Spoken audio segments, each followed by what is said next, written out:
YCP పాలనలో సంక్షేమ పథకాలకి కోతలు విధించారని తాము మాత్రం అర్హులైన అందరికీ ఇస్తున్నట్లు మంత్రి అచ్చెన్నాయుడు అన్నారు.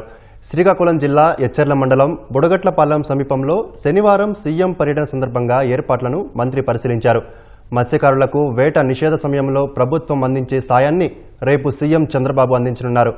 రాష్ట్రంలోని అర్హులైన మత్స్యకారుల ఖాతాల్లోకి 258 కోట్ల రూపాయలు జమ చేయనున్నట్లు మంత్రి అచ్చెన్నాయుడు తెలిపారు.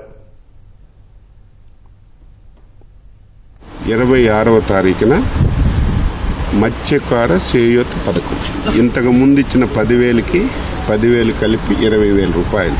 రేపు మేము అందజేస్తున్నటువంటి డబ్బు 258 కోట్ల రూపాయలు.